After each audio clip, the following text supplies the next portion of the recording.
বাংলাদেশে অস্থিরতা দেখা দিয়েছে। যে আশার আলো আমরা দেখছিলাম, আমরা লন্ডন বৈঠকের পর আমরা শুধু না, সারা বিশ্বের নেতৃবৃন্দ, বিভিন্ন দেশের সরকার প্রধান, রাষ্ট্রপ্রধান এবং পাশাপাশি আইএমএফ থেকে শুরু করে যে সমস্ত দাতা সংস্থা ছিল, তারাও বাংলাদেশে একটা নির্বাচন হবে এই বিশ্বাস দিয়ে তারা অর্থ ছাড় দেওয়া শুরু করেছিল। বিভিন্ন দেশ আমাদের দেশে তারা বিনিয়োগ করার জন্য আসার চিন্তা ভাবনা শুরু করেছিলেন। কিন্তু হঠাৎ করে আমরা দেখতে পাচ্ছি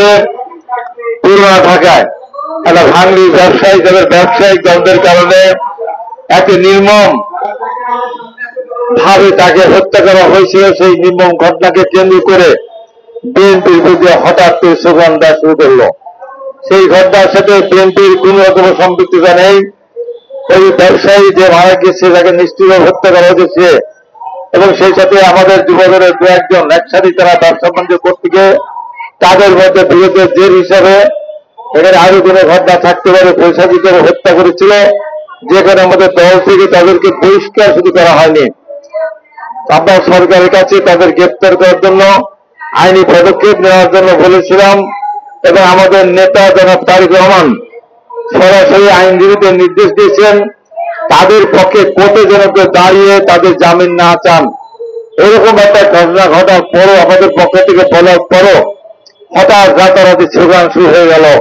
হাসিনা গেছে যে পথে তারেক যাবে সে পথে, চাঁদা ওঠে পল্টনে যায় লন্ডনে, ট্রেনের চালে টাওয়ার, এইভাবে নানান ধরনের স্লোগান দিয়ে ওর অশান্তিকর সৃষ্টি করেছে। আমি এখান থেকে পরিষ্কার করে বলতে চাই, যারা দেশের ভিতরে বিশৃঙ্খলা সৃষ্টি করতে চাচ্ছেন, বিশৃঙ্খলা সৃষ্টি করে তারা ক্ষমতাকে দীর্ঘায়িত করতে চাচ্ছেন, আমি সরকারকে বলবো এদের কথা শুনে যদি আপনি ক্ষমতা দীর্ঘায়িত করতে চান, নির্বাচন যদি পিছিয়ে দিতে চান, তাহলে আপনি বড় ধরনের একটা ঝুঁকির মধ্যে পড়বেন না। শুরু বিগত সরকার, বিশেষ করে আওয়ামী লীগ সরকার দীর্ঘ 15 বছরে